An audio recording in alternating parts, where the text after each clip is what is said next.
ትልቅ ሀብት ጊዜ ነው። መማር ፈልጌ መኪና እየጠበቅኩ ነበር መማር። ለምንድን ነው መኪና እየጠበቅኩ ያን ጊዜ የተማርኩት? ቤተሰቦቼ ድሃ ስለሆኑ። ትልቅ ጥፋት ተስፋ መቁረጥ ነው። አንድ ቀን አለ እልህ ከያዛችሁ ግን አሸናፊ ናችሁ። አንዳንድ ሰው ብር ሲያገኝ ከኔ በላይ ሰው የለም ይላል። ግን ያ አይደለም መሆን ያለበት። አሁን የኔ ፕሪንሲፕል ምንድነው? እየኖሩ መሞት የሚሉት ነው።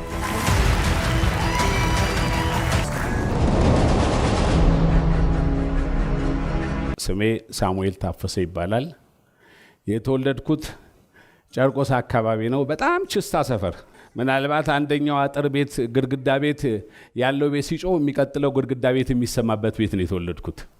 6 ሆነን አንድ ቤድሩም ውስጥ አንድ ቤተሰብ አንድኛ ሆነን በጣም ከደሃ ቤተሰብ ነው የተወለድኩት። እግዚአብሔር ክብር ይስፋው ለጌታ። ለዛሬው ቀን አሁን ለደረስኩበት ላደረሰኝ ለምወደው ለቦርድ ሸርማኔ ለቅዱስ ገብርኤል መጀመሪያ ምስጋና እንዳቀርብ። እዛው ቂርቆስ አካባቢ ተወልደን ባደግንበት ሰዓት አንድ ፈለገ ዮርዳኖስ የሚባል ትምህርት ቤት ነበር። በጣም ከሚገርማችሁ ነገር ጠዋት 1 ሰዓት ይገባል፣ 6 ሰዓት ይወጣል፣ 7 ሰዓት ይገባል፣ 11 ሰዓት ይወጣል። እንደገና ከምሽቱ 12 ሰዓት ይጀመራል፣ ከምሽቱ 2 ሰዓት። ይሄ ማለት ከሰኞ እስከ እሑድ ነው። ከሰኞ እስከ እሑድ እዛ ያሉት ተማሪዎች ሙሉ ለሙሉ ትምህርታቸውን ይማራሉ። ኃይለኛ ትምህርት ቤት ነው። ከዛ ትምህርት ቤት ምንም ማርክ የሌለው ሰው የማይማርበት ትምህርት ቤት ነው። ቅዳሜ ኮምፒቲሽን አለ ትምህርት ቤቱ ላይ። ኮምፒቲሽን የሚኖረው ምንድነው? አንዱ ዞን ከአንዱ ዞን ጋር ውድድር ይደረጋል። ጎበዝ ተማሪዎች ይመረጣሉ። እነዛ ጎበዝ ተማሪዎች ፈተና ያዘጋጃሉ። አራሚዎቹም እነሱ ናቸው። እኔ ምሳሌ ያህል በልጅነቴ ጀምሮ በጣም በሂሳብ ትምህርት ጎበዝ ነበርኩ። 6ኛ ክፍል ሆኜ 8ኛ ክፍል ሄጄ ፍራክሽን አስተምራለሁ። ምናልባት 6ኛ ክፍል ላሉ ተማሪዎች 500 ሆምወርክ ማታ ይሰጣቸዋል። ያንን 500 ሆምወርክ የተሰጣቸውን ሆምወርክ ጠዋት ገብተን እኛው ነው የምናረማቸው። ትምህርት ቤቱ በጣም ቆንጆ ትምህርት ቤት ከመሆኑ የተነሳ እኔ 6ኛ ክፍል ሆኜ ስማር 8ኛ ክፍል ስለነበርኩ ውጤቴ 99.9 አመጣው። አስተማሪው ተቆጡ። ምን ነው ስላቸው ለምን 100 አልደፈንክም ተባልኩ። ለእኔ 99.9 ለእኔ በቂ ነው። ግን የዛ የትምህርት ቤቱ ስታንዳርድ ትንሽ ከፍ ያለ ነበር። በዛኛ በምንማርበት ጊዜ የነበረበት ጊዜ ጥሩ ውጤት የሚገኝበት ትምህርት ቤት ነው ማለት ይቻላል ካሉት እንትኖች።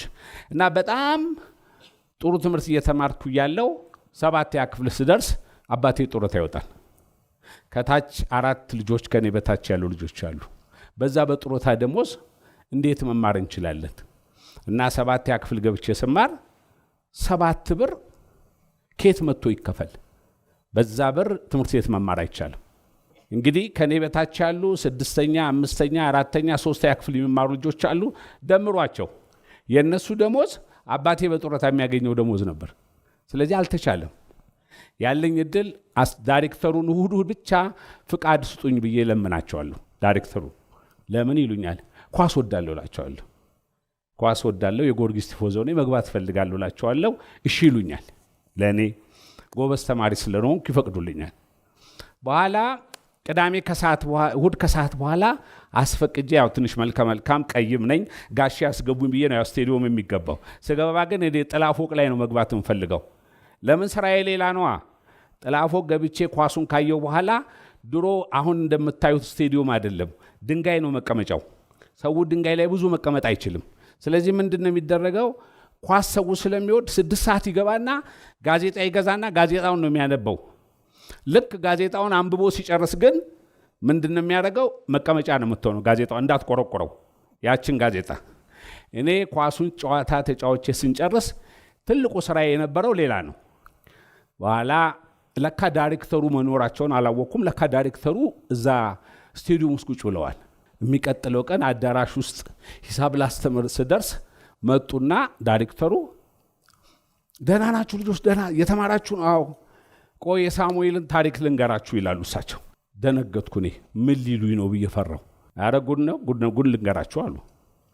እኔ ኳስ እወዳለሁ ብዬ ስገባ ጊዮርጊስ ሲያገባ ሆ ብዬ ስነሳ ከቂጤ ስር ጋዜጣውን ይዞብኝ ይላሉ።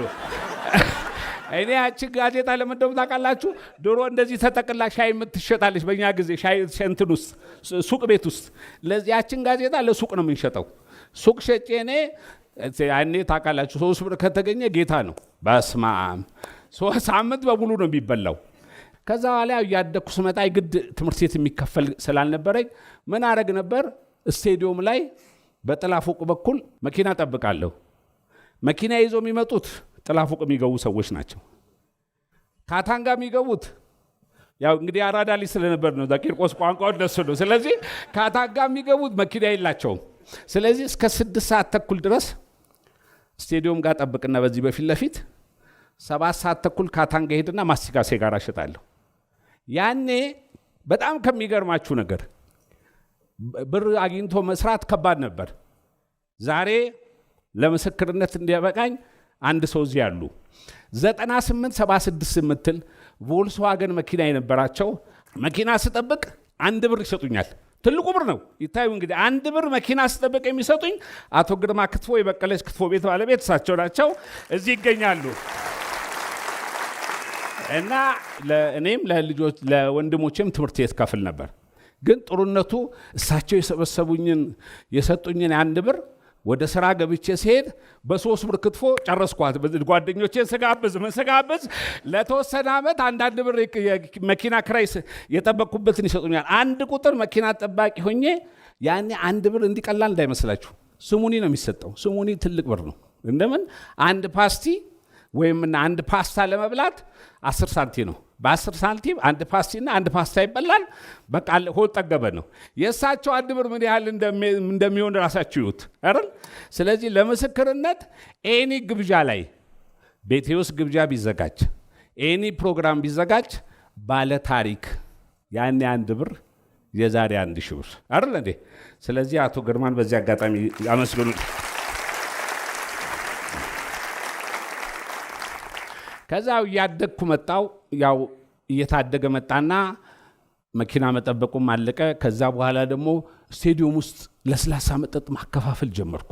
ያኔ ከሁሉ ነገር ትዝ ከሚለኝ የኢትዮጵያ ቡድንና የኬንያ ቡድን ዋንጫ ጨዋታ ይጫወታሉ እና ስቴዲየሙን በየቦታው ለስላሳውን በትነን ቁጭ ባልንበት ሰዓት ላይ ምን ችግር ተፈጠረ? የኬንያ ቡድን የኢትዮጵያ ቡድን ጋር እያሸነፈው ስለነበር ሰው ሁሉ ሜዳ ላይ ገብቶ እንትኖቹ መደብደብ ጀመረ ተጫዋቾችን። ያኔ ቲር ጋዝ መበተን ጀመረ። ያኔ ከሰርን። ያለ ለስላሳ ጠርሙስ ተበተነ። ከዛ ወዲህ ለስላሳ መጠጥ ማከፋፈሉን አቆምኩና ወደ ሌላ ስራ መግባት አለብኝ ብዬ ወሰንኩ። አባቴ ፍሎሃ ድርጅት ሲሰራ ስለነበር ሲሰራ የነበረው ደግሞ የቀለም ስራ፣ የአናጺ ስራ፣ የምናምን ስራ ነበር። ተቀጥሮ ይሰራ ስለነበር ይሄ የቴክኒክ ነገር የግንብ ስራ አሁን እኔ ብዙ ጊዜ ሲነግሩኝ ምንድነው ስራ ሲባል ሳሙኤል እባላለሁ ግንበኛ ነኝ ነው የምለው። አሁንም ግንበኛ ነኝ ነው የምለው። ስለዚህ አባቴም ያንን ሙያ ስለነበር እንትን ሲል ስለነበረ የግንበኝነት ስራ ተቋራጭነት ስራ ለመስራት ስለምፈልግ ትምህርቴን እየተማርኩ ነው። ቀን እንግዲህ እስከ 12 ያክፍል ማታ ኮንትራት እየወሰድኩ ቀለም ማደስ ጀመርኩ። ከዛ ተነሳው ስራዎቹን መስራት ጀመርኩ። ይሄን ቀለም እድሳት ምናምን መስራት ጀመርኩና የኮንስትራክሽን ስራ ላይሰንስ ማውጣት ፈለኩ። ለምን ማውጣት ፈለኩ ብላችሁ እዛኛ የነበርንበት የቂርቆስ አካባቢ በጣም የችስታ ሰፈር ስለሆነ አንድ ሰው ያሉ ፒክአፕ መኪናና ቤታቸው ላይ ብላክ ኤንድ ዋይት ቴሌቪዥን አለ። እኛ ጋር ብላክ ኤንድ ዋይት ቴሌቪዥን የለም እንደምታውቁት። እሳቸው ቤት እኚህ ሰውዬ ብላክ ኤንድ ዋይት ቴሌቪዥን እንዴት ኖራቸው ብዬ ስጠይቅ ኮንትራክተር ስራ ተቋራጭ ስለነበሩ ነው ይባላል። ስራ ተቋራጭ ታዋጣለች አልኩ። ወደ ስራ ተቋራጭነት ገባሁ። ስለዚህ እናንተም ለማደግ አንድ ሰው ነው ምሳሌ እንዲሆናችሁ የሚያስፈልገው። ስለዚህ እኛ አጋጣሚ እኚህ ሰውዬ ምሳሌ ሆኝና እና ያኔ ኮንስትራክሽን ላይሰንስ ሲወጣ 10,000 ብር ያስፈልጋል ላይሰንስ ለማውጣት። ያቺ 10,000 ብር ከየት ትምጣ? ከየት? የጓደኛዬ ወንድም የሆነ የጳውሎስ ሆስፒታል አስተዳዳሪ የነበረ አለ። ከሱ ጋር ሄደን ተያይዘን ጋሽ ታደሰ አልኩት፣ ባክህ አንድ ነገር ላስቸግርህ አልኩት። ምንድነው የምታስቸግረኝ አለ። ላይሰንስ ለማውጣት 10 ሺህ ብር ያስፈልገኛል። የማደርገው ምንድነው? ጠዋት 10 ሺህ ብሩን ትሰጠኛለህ፣ ንግድ ባንክ ሄዳለሁ፣ ፎቶኮፒ አስደርጋለሁ፣ ማህተም አስመታለሁ፣ ለኮንስትራክሽን ሚኒስቴር አስገባለሁ፣ በማግስቱ አምጥቼ ብርን እንሰጣለሁ። ይሄ ብልጠት ነው እንግዲህ። ቂርቆስ ማድረግ ደግሞ ሄደው አይደል? ያቺን 10 ሺህ ብር የተሰጠኝን ወሰድኩ፣ ማህተም አስመታው፣ ለጠፍኩ፣ ደረጃ 10 ላይሰንስ አወጣው። ያኔ በሰው 10 ሺህ ብር ላይሰንስ ማውጣት ቀላል ነገር አልነበረም። እግዚአብሔር ምስጋና ይግባው። እኔም ሳድግ ውለታ ሰውል ለዛች 10 ሺህ ብር የውለታ ሰው ስለሆንኩ ውለታው እያለሁ ይሄ እግዚአብሔር ሲፈቅድ ነው። እግዚአብሔርን አመሰግናለሁ። እና ኮንስትራክሽን የመጀመሪያ ኮንስትራክሽን ስራ ተጀመረ። ያኔ ጊዜውም ጥሩ ነው። እች ቀለል ያለ ስራ ምንድነው መስራት ያለብኝ ብዬ ሳስብ በየቦታው ይሄ ኮንክሪት ጣራዎች ያፈሳሉ በብዛት። የኮንክሪት ጣራዎች ሲያፈሱ እቺ ነገር በአጋጣሚ አንድ ሰው አጋጣሚ ያገኘሁና ይሄ ፍሊን ኮት ኦል ኮት የሚባሉ የጣራ ላይ የሚቀቡ እንትኖች አሉና ያንን ዕቃ የሚያመጣ ሰው አገኘሁ። ለኔ ሰጣለሁ አንተ ብቻ ኮንስትራክሽን ካገኘህ ይለኛል። በአንድ ሰሞን ዘውዲቱ ሆስፒታል፣ ጥቁር አንበሳ፣ ስቴዲዮም፣ ዋቢ ሸበሌ በቃ ጣራ የተባለ በሙሉ አዳሽ ሆንኩ። ያኔ ስሜ ማን ተባለ? ሳሙኤል ጣራ ተባለ። ያቺ እንግዲህ የደረጃ 10 ላይሰንስን ይዤ የመጀመሪያ ኮንስትራክሽንን ጀመርኩ። ያው ጊዜውም ብዙ የደርግ ጊዜ ስለነበረ ትልልቅ ግንባታዎች የሉም፣ እድሳት ምናምን ነገር ነበር። ኦኬ በዛ መልክ እያደስኩ የመጀመሪያ የዋቢ ሸበሌ ጣራ ነው አድሼ 22 ሺህ ብር ሳገኝ K25 የምትል ቶዮታ መኪና ገዛው። ይሄ የምላችሁ የዛሬ 38 ዓመት ነው። በጣም ደስ የሚል ነገር ያቺ K25 መኪና ለሞዴል ተቀምጣለች። ሰንሻይን በየ5 ዓመቱ ሲያከብር እሷ እዚህ ጋር ትቆማለች። አዲሱ ሌተስት መኪና እዚህ ጋር ይቆማል አለች። አሁንም ተሸጣ አታውቅም። እና የሰንሻይን ምስረታው ደግሞ ከዛ በኋላ ከባለቤቴ ጋር ሆኜ የመጀመሪያው ላይሰንስ ፕራይቬት ሊሚትድ ካምፓኒ መሆን ስለነበረበት ሰንሻይን የሚለውን ስም ሰየምኩ። ሰንሻይን የሚለው 30 መንዝ ኦፍ ሰንሻይን ማለት ነው። ብሩ ነገር እግዚአብሔር ብሩ እንዳረጋው ብሩ አድርጎልናል። አሁንም እናመሰግናለን። ከዛ ወደ ግንባታ ስራ መግባት ጀመርኩ። ያደኩበት ሰፈር ቂርቆስ የገበያ አዳራሽን የመጀመሪያ ኮንስትራክሽን ይሆን ሰው ያደገበት ሰፈር እንደዛ ሲሰራ መደሰት የለበትም? አቤት ደስታዬ! ያኔ ሱቁ ተቃጠለ። ቂርቆስ ገበያ ፊት ለፊት ያለው ሱቅ ተቃጠለ። ሲቃጠል ሰዎቹ በጣም ተቸግረው ነበር። እኔ ኮንስትራክሽን እየሰራሁ ማደግ ጀመርኩ። ስለዚህ እነዚህ ድሮ ሸራጫማ ስንገዛ ደስ የሚለኝ ሰኞ ጠዋት ሸራጫማ ገዛና ከአንድ ሳምንት በኋላ ለታናሽ ወንድሜ እሰጣለሁ። ትንሽ ዘንጥ ነበርና ለታናሽ ወንድሜ ሱቋን ጫማዋንም ገዛው ከቂርቆስ ገበያ አዳራሽ ሄጄ ነው።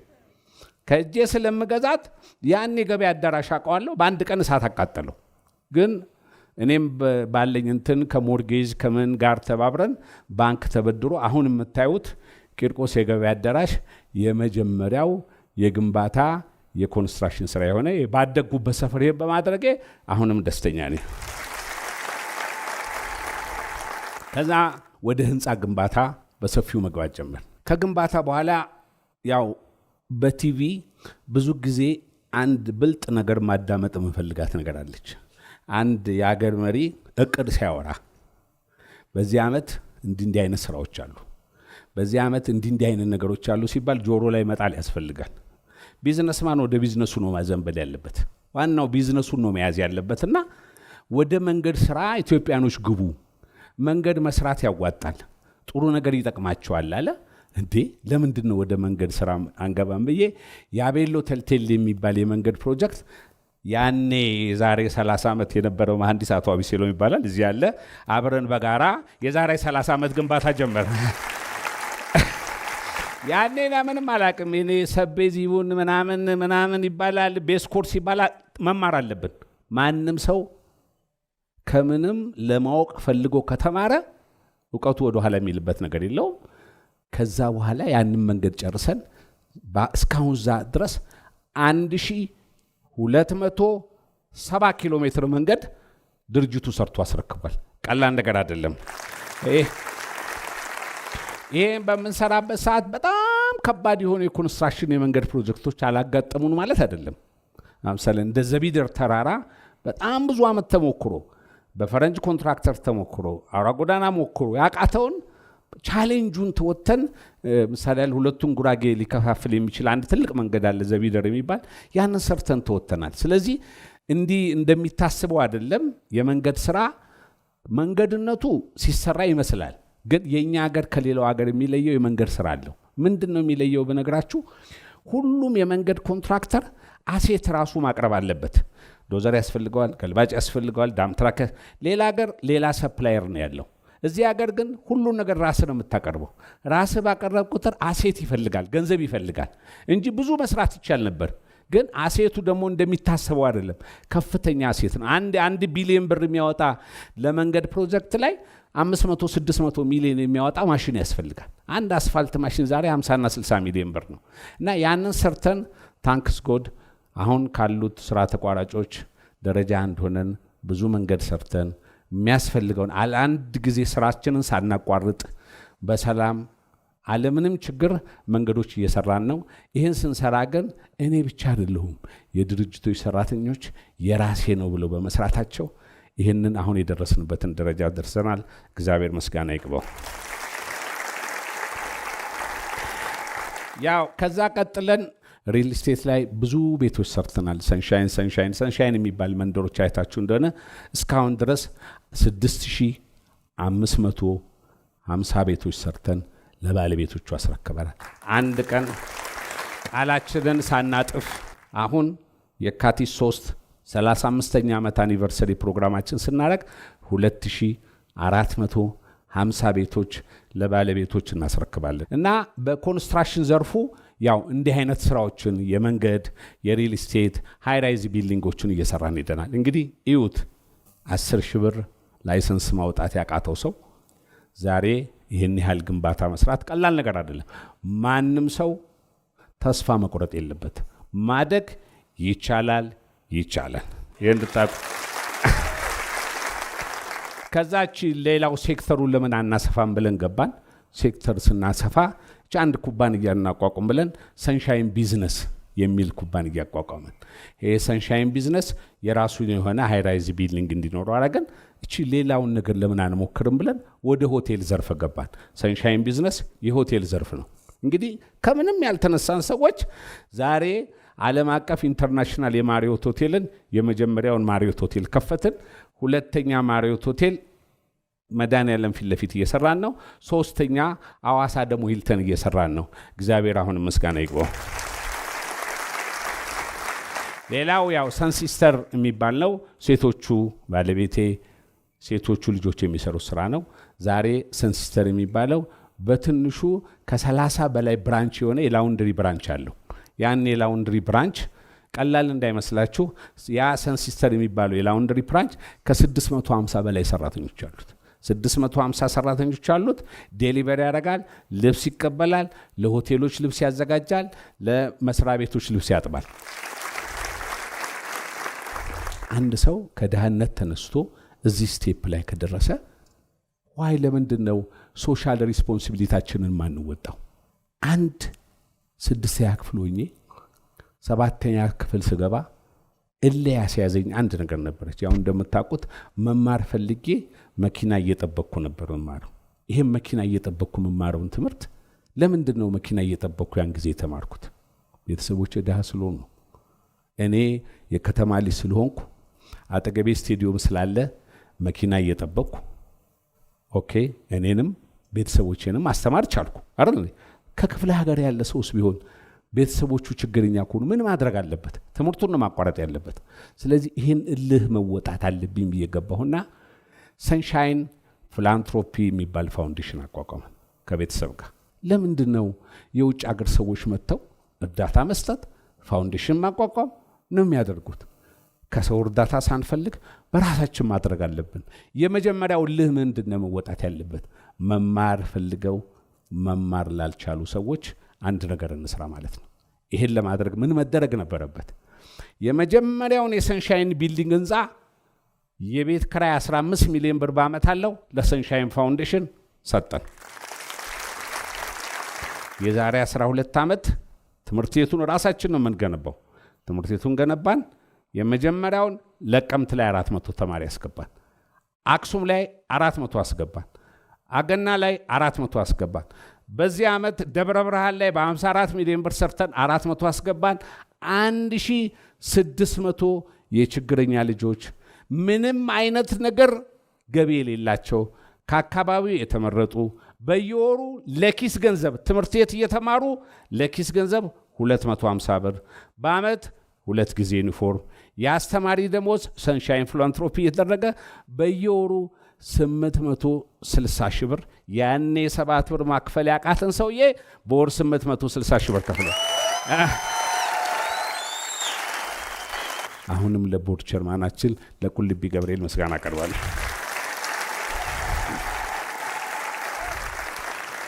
ይህን ትምህርት ቤት ከሰራን በኋላ ኦኬ ለምንድን ነው ወደ ሀረጋውያን መስራት ሀረጋውያንን ለማን ማድረግ አንችልም ብለን አዲስ አበባ መስተዳደር ሄደን ጠየቅን። ቦታ ምን እንደምትሰሩት አይቻልም፣ ውጣ ውረድ ሶሻል እንዲልስ አይቻልም። በስንት ጣጣ ብቻ 30 ሺህ ካሬ ሜትር እዚህ ከሴሚሲ በታች በኩል 30 ሺህ ካሬ ሜትር መንግስት ቦታውን በነፃ ሰጠን። እኛ ግንባታውን ስንጀምር 185 ሚሊዮን ምናምን አካባቢ ሊፈጅብን ይችላል ይሄ ግምት። ይሄን ለማድረግ እንጀምር ብለን ጀመር። ግን ቆም ብለን ስናየው እነዚህን ሀረጋውያን እዚህ ያስገብተን በኋላስ ኦኬ ለተማሪዎቹ የመጀመሪያውን የሰንሻይን ህንፃ ገቢ የቤት ክራይ ለነሱ ሰጠን። እነዚህ ሰዎች ደግሞ በምን ይተዳደራሉ? ቆይ አንድ ዓመትም ይቆያልና ሌላ ለነሱ መተዳደሪያ የሚሆን በ150 ሚሊዮን ብር ፎቅ ሰራን። ያ ፎቅ ምንድነው? እነሱን ተከራይቶ እዛ ውስጥ ሊገቡ የሚችሉ 720 አረጋውያን ውስጡ እንዲገቡ አደረግን። ክብር ምስጋና ይግባው። በዚህ መስከረም አረጋውያኖቹ መግባት ጀምረዋል። አሁን እነዚህ አረጋውያኖቹ የመጀመሪያው ዙር ይገባሉ። እስከ ጥር 30 አሁን ድረስ 720 አረጋውያን እዛ ውስጥ ይካተታሉ። መጨረሻ ላይ ግን እነዚህን አረጋውያን ስናረግ አሁንም መጨመር አለብናል። ምን አንድ አረጋውያን እዛ ሲገባ እንደሌላው አይደለም።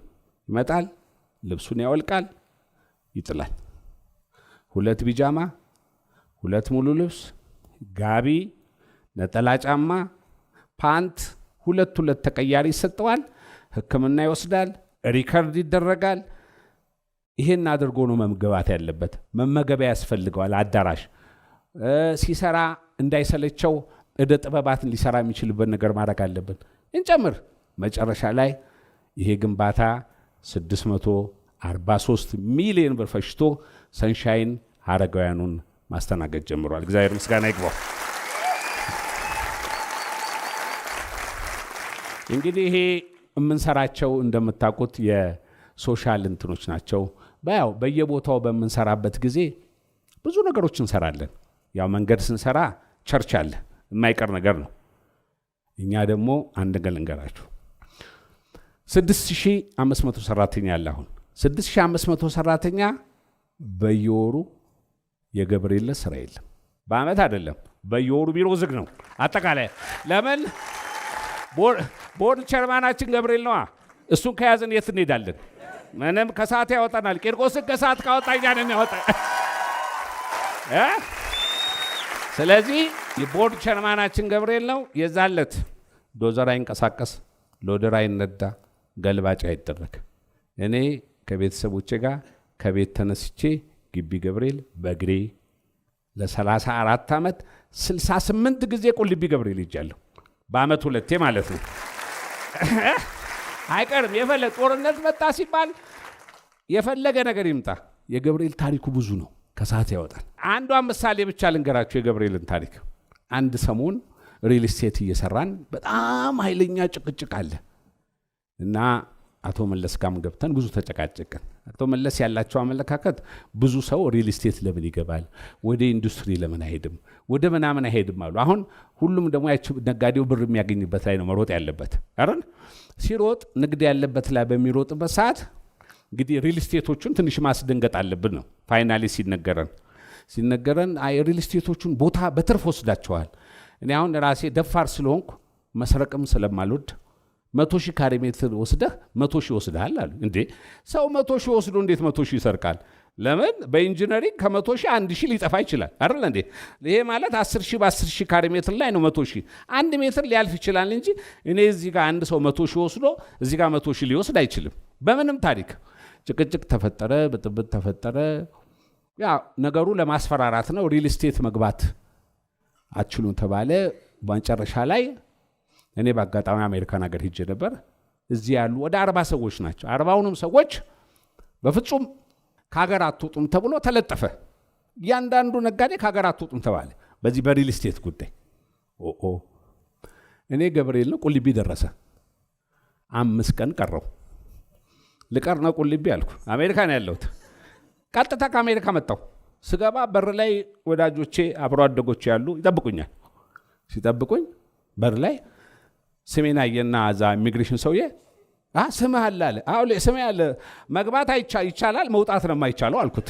አረ እንዴ!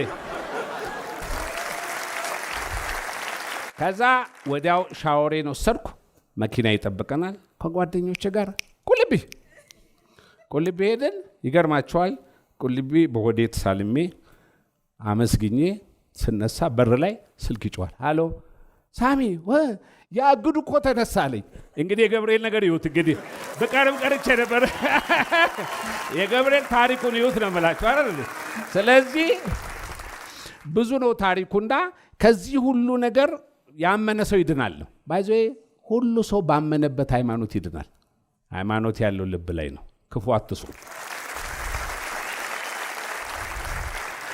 እንግዲህ ያው ሶሻል ነገሮች ስንሰራ እኛ ደህና ነን ብለን በኮቪድ ለሚደረጉ ነገሮች ሁሉ እርዳታ አድርገናል።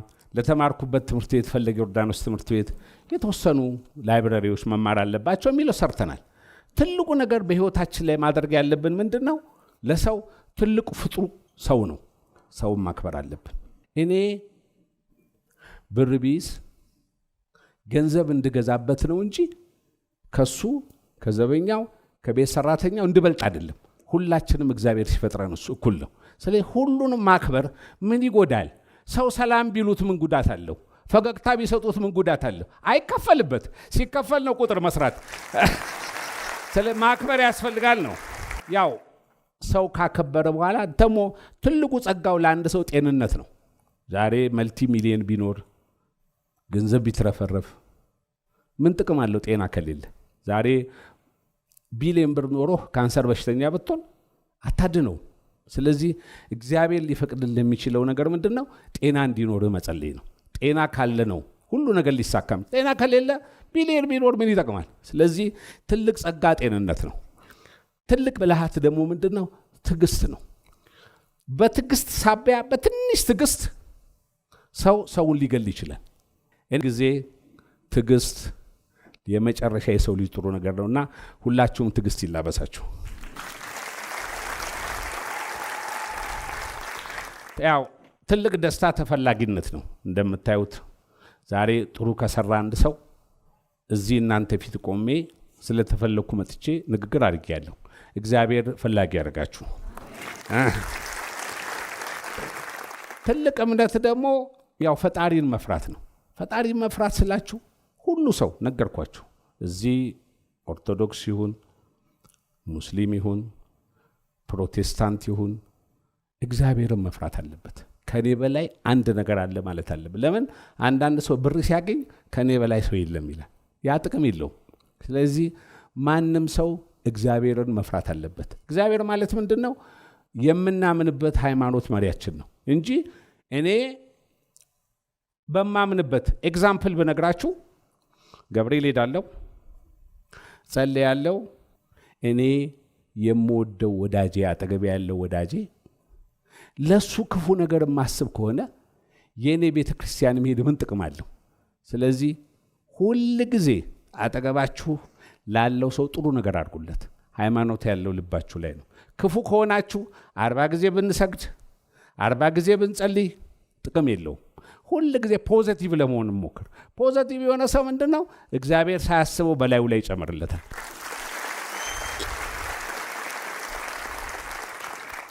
አንድ ሰው አጠገቡ ከጓደኛው ጋር ይጫወታል ምን ይልና ይሄድና የጓደኛውን ታሪክ ለሌላ ሰው ሄዶ ያማል። ችግር ካለው እዛው መንገድ ነው አይደል? እዛው ነገሩ ማለፍ እንጂ ለዛ የራሱን ወዳጅ መልሶ ማማት የለበትም። አለቀ። ፊት ለፊት መንገድ ነው። ትልቅ ጥፋት ቀደምላችሁ ትልቅ ጥፋት ተስፋ መቁረጥ ነው። ሁላችሁም እዚህ ያላችሁ ሰዎች ለመስራት ለማደግ ትሞክራላችሁ። ተስፋ አትቁረጡ። አንድ ቀን አለ። እልህ ከያዛችሁ ግን አሸናፊ ናችሁ። ተስፋ ከቆረጣችሁ ግን መጥፎ ነው። ሁሉም የደረሰበት ደረጃ ትደርሳላችሁ። አይደረስም ብላችሁ አታስቡ። ይደረሳል። የማይደረስበት ምንም ምክንያት የለውም።